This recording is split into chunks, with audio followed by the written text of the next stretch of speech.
بسم اللہ الرحمن الرحیم۔ السلام علیکم۔ فدائی قبیلہ کے چند ایک منافق لوگوں نے اس وقت کے مشہور عالموں کو اکٹھا کیا کہ سلطان صلاح الدین ایوبی رحمۃ اللہ علیہ سے ایسے سوال پوچھے جائیں کہ جن کا ان کو جواب ہرگز نہیں آنا چاہیے۔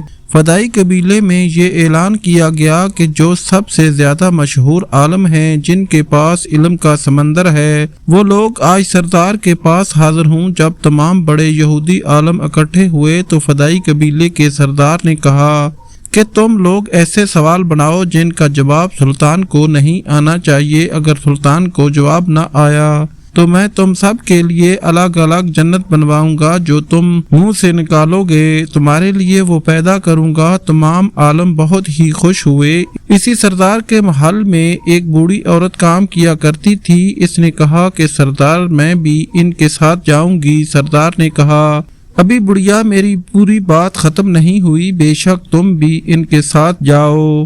اگر تم میں سے کسی نے سلطان کو لاجواب کر دیا تو اس کے لیے دنیا میں ہی جنت بناؤں گا، اور دنیا کی جو چیز کہو گے وہ تمہیں مہیا کی جائے گی۔ لیکن اگر تم میں سے کوئی شخص سلطان کو لاجواب نہ کر سکا تو تم سب کی گردنیں اڑا دی جائیں گی۔ یہ کہہ کر سردار اپنی جگہ سے اٹھ گیا، اور یہ یہودی عالم اور ان کے ساتھ یہ بوڑھی عورت اسلام پر ریسرچ کرنے لگے کہ ایسے کون سے سوال تلاش کیے جائیں کہ جن کا جواب سلطان صلاح الدین ایوبی رحمۃ اللہ علیہ کو۔ آخر کار ایک دن یہ سارے یہودی عالم اور یہ بوڑھی عورت سلطان صلاح الدین ایوبی رحمۃ اللہ علیہ کی عدالت میں پہنچ گئے اور سوال کیا کہ اے سلطان صلاح الدین، آج ہمیں آپ سے چند سوال کرنے ہیں۔ اگر آپ ان کا جواب دے دیں تو ہم آپ کو مسلمانوں کا حقیقی سربراہ اور دین اسلام کو سچا مذہب مان لیں گے۔ سلطان کی یہ عادت تھی کہ آپ سے جب بھی کوئی کافر اسلام کے بارے میں سوال کرتا تو آپ اس کو ضرور اس کا جواب دیتے۔ پھر ایک یہودی عالم کھڑا ہوا اور سوال کیا کہ آپ کے نبی حضرت محمد صلی اللہ علیہ وآلہ وسلم کی کتنی مائیں تھیں؟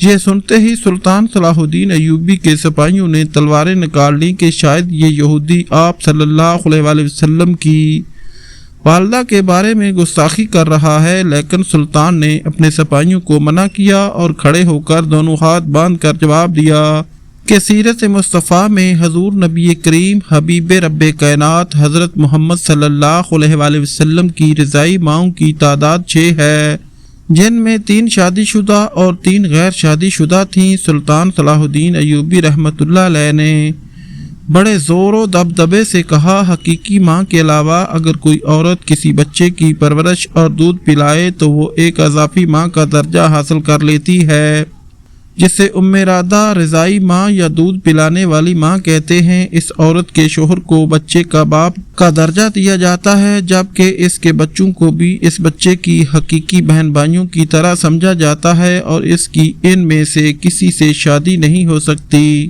اس طرح ایک عورت جس طریقے سے بچے کے 2 برس کے ہونے سے پہلے اس سے کم از کم 5 بار دودھ پلایا ہو، اسلامی قانون کے دیے ہوئے خصوصی حقوق کے تحت وہ اپنے دودھ کے رشتے سے اس بچے کی ماں بن جاتی ہے۔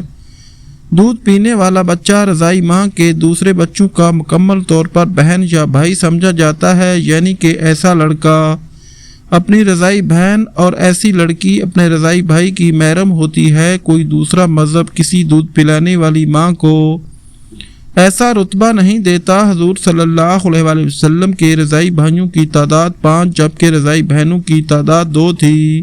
سلطان صلاح الدین ایوبی کی اس فصاحت و بلیغ سے بھرپور آواز نے یہودیوں کو حیران کر دیا۔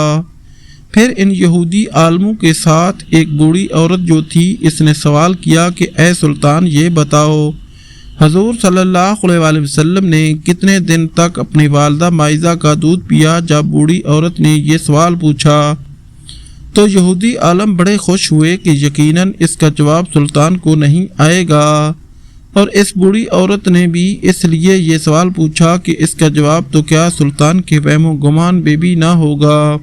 پھر اچانک سلطان صلاح الدین ایوبی رحمۃ اللہ علیہ کی ایک روب والی آواز گونجی۔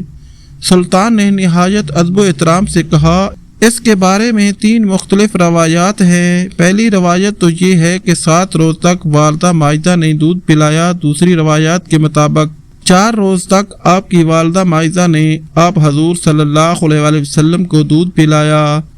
سیرت حلیمہ میں ہے کہ آپ صلی اللہ علیہ وآلہ وسلم کو آپ کی والدہ ماجدہ نے 9 دنوں تک دودھ پلایا۔ حضور اکرم صلی اللہ علیہ وآلہ وسلم کو والدہ کے بعد جس عورت نے سب سے پہلے دودھ پلایا وہ حضرت صوبیہ اسلمہ تھی۔ والدہ ماجدہ کے بعد حضرت حلیمہ سعدیہ کے پاس جانے سے پہلے آپ صلی اللہ علیہ وآلہ وسلم کو آپ کے چچا ابو لہب کی باندھی حضرت صوبیہ نے دودھ پلایا۔ جس وقت آپ صلی اللہ علیہ وآلہ وسلم نے دودھ پیا اس وقت وہ آزاد ہو چکی تھی، کیونکہ ابو لہب کو بھتیجے کی ولادت کی خبر حضرت صوبیہ نے جس وقت دی تھی اسی وقت ابو لہب نے ان کو آزاد کر دیا تھا۔ اس کا صلہ ابو لہب کو بھی ملا کہ اسے جہنم کی دیکھتی ہوئی آگ میں تھوڑا سا پانی نصیب ہو گیا۔ روایت میں ہے جب ابو لہب مر گیا تو کسی گھر والے نے اس کو خواب میں برے حال میں دیکھا تو پوچھا کہ تیرے ساتھ کیا معاملہ کیا گیا؟ اس نے جواب دیا کہ جب سے تم سے جدا ہوا ہوں سخت عذاب میں مبتلا ہوں، البتہ صوبیہ کے آزاد کرنے کی وجہ سے تھوڑا سا پانی مل جاتا ہے۔ حضرت صوبیہ نے آپ صلی اللہ علیہ وآلہ وسلم کے علاوہ اپنے بیٹے حضور صلی اللہ علیہ وآلہ وسلم کے چچا حضرت حمزہ بن عبد المطلب اور حضرت عبداللہ بن عبد الاسد مخزومی کو بھی دودھ پلایا۔ اس طرح حضرت صوبیہ سے حضور نبی صلی اللہ علیہ وآلہ وسلم کے یہ 3 رضاعی بھائی تھے۔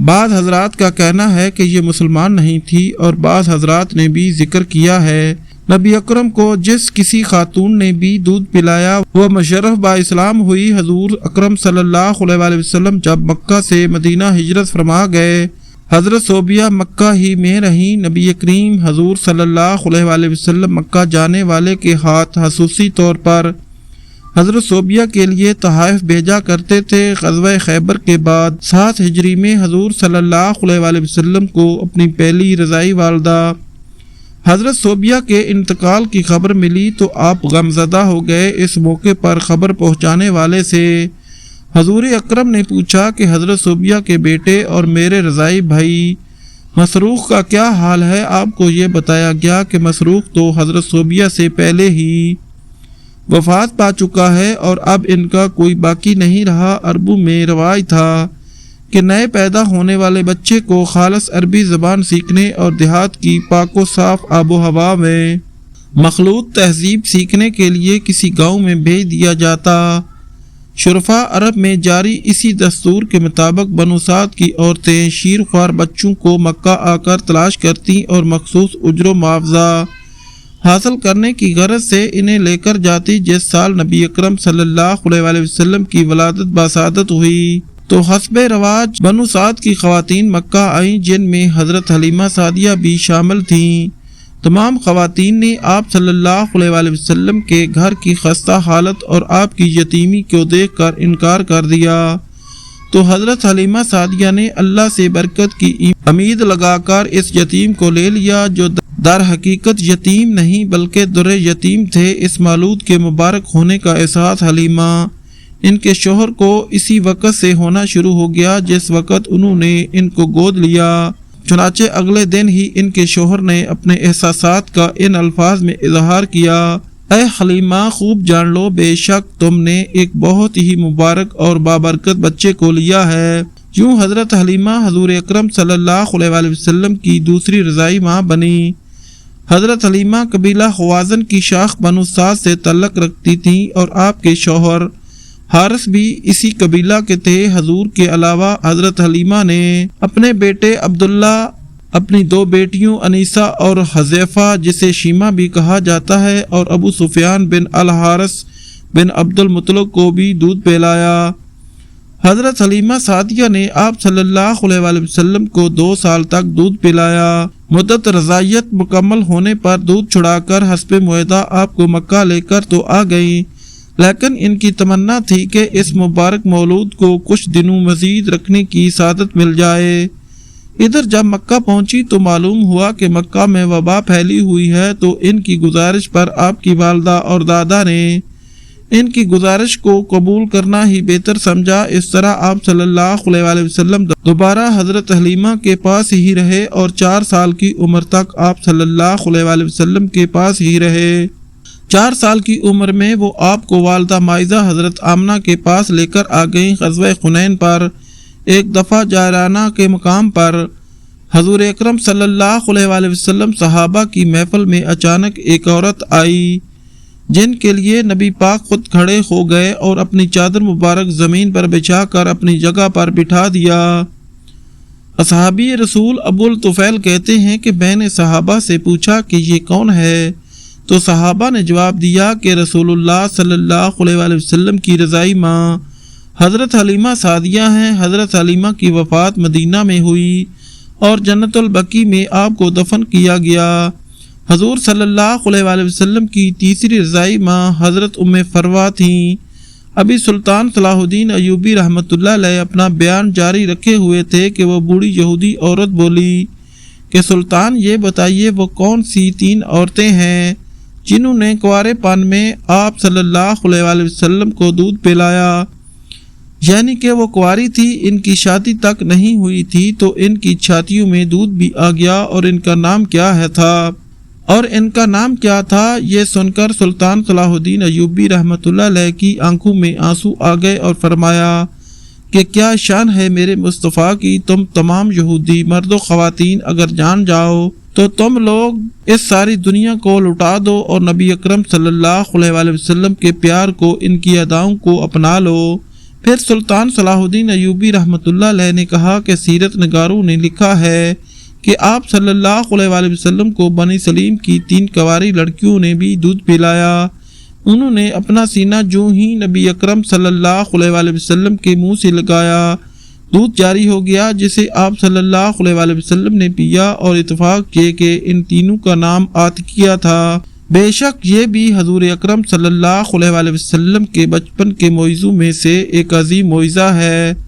یہ سنتے ہی وہ یہودی عورت سجدے میں گر گئی اور بھرے مجمع میں کہنے لگی میری جتنی عمر گزری ہے سب فضول تھی، در حقیقت اصل مذہب دین اسلام ہے، اور نبی اکرم صلی اللہ علیہ وسلم کی تعلیمات حرف بہ حرف درست ہے۔ میں دار اسلام میں داخل ہونے کا اعلان کرتی ہوں۔